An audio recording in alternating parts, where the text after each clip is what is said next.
Our next presentation is how American Indian trauma-focused practice can inform Native, Hawaiian, and Indigenous care.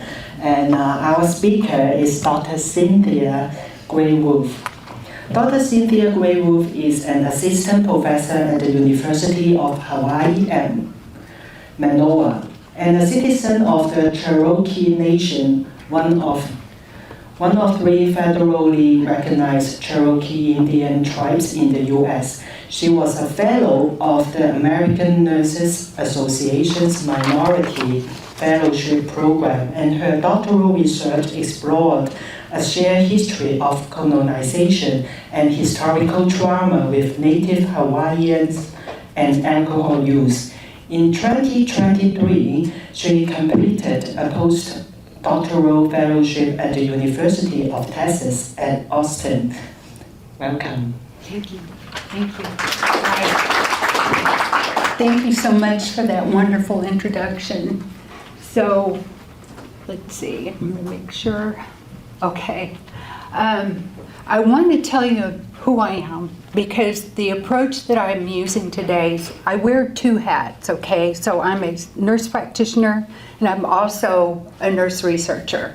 I am a behavioral researcher. So today I thought about like my long years of practice. I practiced 22 years working with vulnerable populations. I lived and worked on Molokai for a few years. I also worked in the Southwest, like New Mexico, for example, with a lot of American Indian populations. So I want to tell you who I am because I use trauma-informed care, but I also practice cultural safety. So whenever I'm working with populations, cultural safety is a really big deal. And when you're looking at trauma-informed care, the 6 tenets that we talked about today play a big role in that, and they're very interwoven, I would say. So I do trauma-informed care through the lens of cultural safety, and that's why I'm going to move forward with this. So who am I? Well, I'm a Cherokee Nation citizen. There are 3 Cherokee tribes, federal tribes in the country. The Katua tribe, the Eastern Band of Cherokee Indians in Cherokee Nation. There are 574 federal tribes across the United States. Those are the real Indian tribes. There are state tribes, but most of those are like cultural groups. They're not really American Indian nations. So I'm of the Deer Clan. I am a storyteller, a daughter, a granddaughter, a mother, a grandmother, sister, aunt, and obviously a nurse and a nurse practitioner, researcher, and so on. So my Cherokee lived experiences are pretty much what you see here. Dispossession of land, very similar to what a lot of the indigenous groups across this country experienced. Forced removal of my family on the Trail of Tears in 1839. Boarding school, I lived right near Dwight Mission. I'd had family members that had attended that school at some point. I didn't attend that school, but I did have family members. And then poverty and discrimination and problem alcohol use. When I grew up, I spent my formative years growing up on the Cherokee Reservation, and I lived in poverty. And what I didn't realize until later was when I was growing up, I lived in 19th century conditions. We basically had no running water. We had a well. We had no heat in the house other than a wood stove. Everything we pretty much ate was grown on our property, and we got commodities from the U.S. government. So I don't know, you guys, you know what Spam is. And we got Spam, and we got this cheese block, some flour, I don't know. It was really interesting to get this food and to finally realize how I was growing up. So it was actually when I grew up, and this will probably date me a little bit, but it was illegal to practice our traditional ways. My grandfather used to take us to the stomp dances, okay, and he would take us to stomp dances in a wagon, believe it or not. We used to go up by Dwight Mission. There were stomp grounds up there in July especially, and we had to do it hiding, and now we no longer have to do that. And the reason for that was because the American Indian Religious Freedom Act signed by President Carter, and we're finally now able to do this openly. But now you see a lot of our, like we have a big celebration every year on September 1st. And so now we can openly come out and practice our traditional ways. And so that's a big difference. So one of the things I'll tell you about Cherokee Nation and Cherokee people is assimilation. This is an actual picture of me with my maternal aunt. And what we're looking at is the loss of land that was taken from my grandfather when they wanted to build Lake Tenkiller. And so we lost our land. We had to move to another land allotment, which is like Hawaiian homelands, you know, a ways away from here. So the Indian Removal Act, just to give you a brief history of that, my great-great-grandmother was a part of this. There were 16,000 Cherokee that were rounded up in 1837 and moved into stockades where they lived for 2 years in really bad conditions. And many people actually died in the stockades, somewhere an estimate around 4,000. And 4,000 to 8,000, I guess. I'm not exactly sure of the number because it's different in different resources. So 1839, my great-great-grandmother was forcibly marched along with other members of my family along the Trail of Tears. And everybody in my family died except for her, and she was 13 years old when they arrived in Oklahoma. And basically, it was about 1,200 miles, and I always hear that it's in the middle of winter. They had several marches, though, but this one was in the middle of winter, and they were not adequately dressed and didn't have enough food. Personal impact, like I said, my great-great-grandmother survived, and her name was Lily Ogana, which means Elise Groundhog. So what happened to us, and this is like all Native American tribes there, American Indian tribes, 1.5 billion acres was taken from the indigenous people there on the U.S. mainland. You know, 1492, Columbus arrived. There were an estimated 16 million natives. I'm not as sure that that's exactly right. They estimate more than that, up to 300 million, I've heard as well. But I use the lower estimate here just to be on the safer side. But by the time 1893 arrived, there were only about 250,000 American Indians left. And that's after a lot of violent, aggression with the fighting with the U.S. government, disease epidemics, and alcohol actually was a big one. Because it was introduced, alcohol was actually introduced to American Indian people. It was used to basically take the lands as well. So just the similarity is that, Captain Cook arrived in Hawaii, and that was in the late 1700s. That was 286 years after Columbus actually arrived, on the U.S. mainland. We call it Turtle Island, by the way. And so, at any rate, we still consider ourselves colonized as well, right? It's like the U.S. is still a colony. So, the Native Hawaiians had a huge loss too. And I think Keawe spoke to that this morning. Like 95% of the population was lost to diseases and so on. A little bit of different history though. One of the things when I did my dissertation was alcohol was actually introduced by Westerners to Native Hawaiians. I wanted to know that. I wanted to know what happened there. Was it the same thing that happened with American Indians? And it was. I guess it was first. There's a couple of different accounts of it, but I think that one of them is one of Captain Cook's captains. Another captain introduced like a kolihau. And then that was just later they learned to distill it. And then, of course, alcohol became a commodity, across the islands and across the world here. So it did become quite a problem in the 19th century from a lot of the accounts. So my purpose here today, I just told you a little bit about that to show you the similarities of what happened to American Indians on the U.S. mainland and what happened here in Hawaii, what some of the similarities are. So my purpose has always been, since I started my psychiatric practice, was to give voice, okay, to people, people's mental health disparities and problems with alcohol and substance use. And that was, when I wear my clinical hat as a provider, that's what I did. I worked with people that are indigenous populations, a lot of different ones, and focused on substance use and mostly PTSD. There was a lot of PTSD, but along with that's depression, anxiety, and a lot of other mental health issues as well. So why does it matter? Everybody has spoken to this. Native people live shorter lives, more complicated lives than other people. Highest prevalence of physical and psychiatric illnesses and alcohol and drug use, and then it's compounded by racism and discrimination and oppression and marginalization in a lot of areas, and it's different in different areas too, by the way, where you're looking at this. So different tribes have different impacts.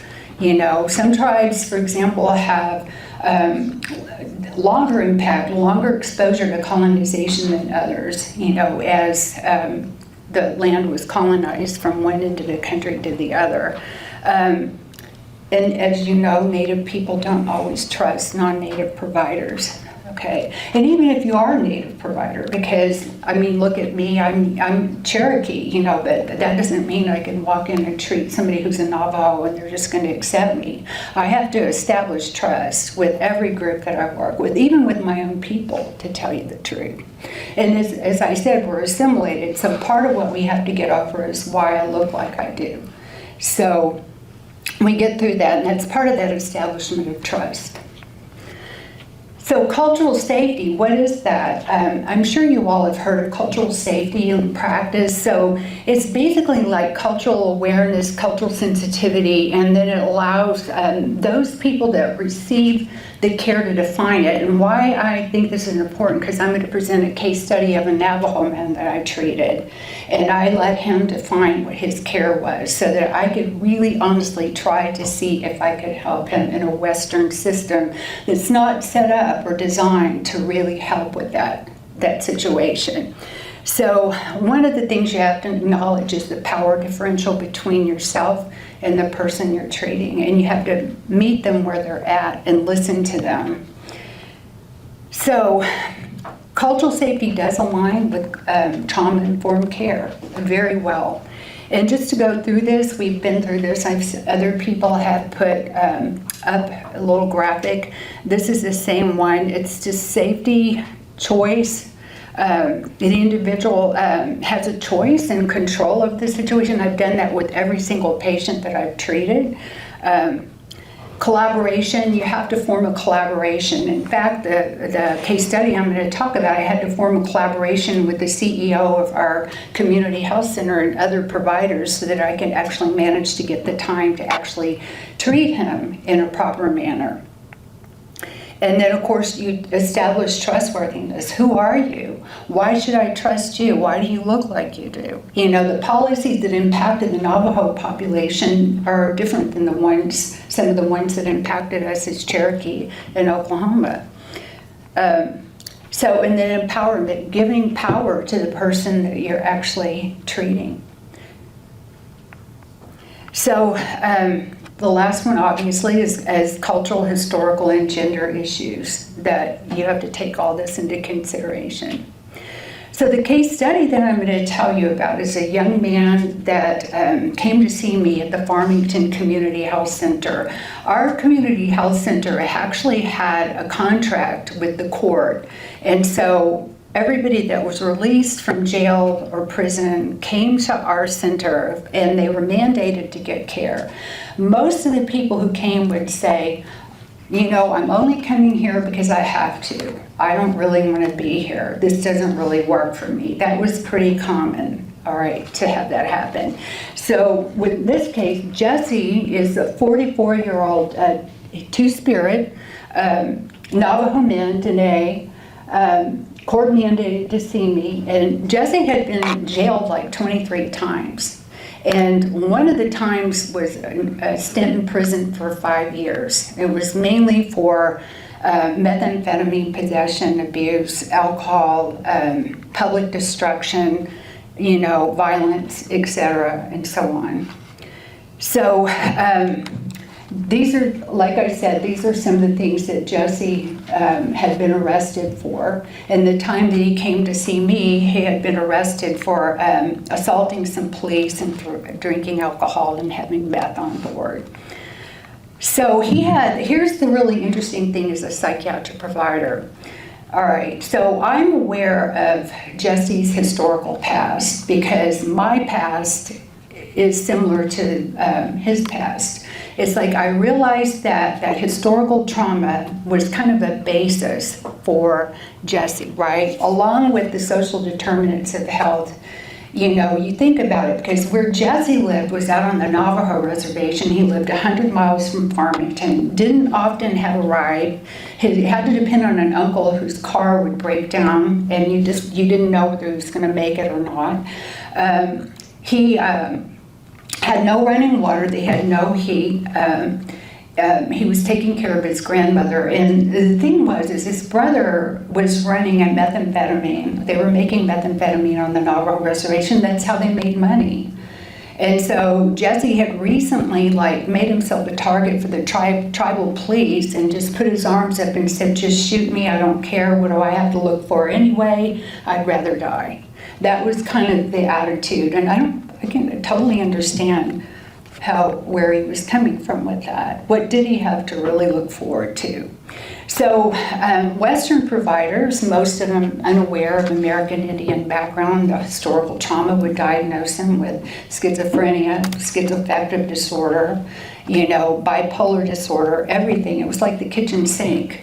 And he was on a numerous amount of medications when I came to see him. And I thought, I don't think this is what he has. Obviously, with methamphetamine, you have the psychosis, and with substance abuse, you have a lot of the psychosis that goes on. So he just had a lot of these diagnoses.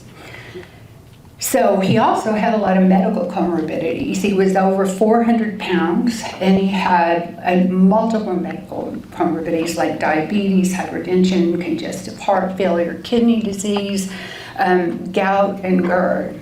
He's a pretty young guy, right? 44, to have all this stuff going on.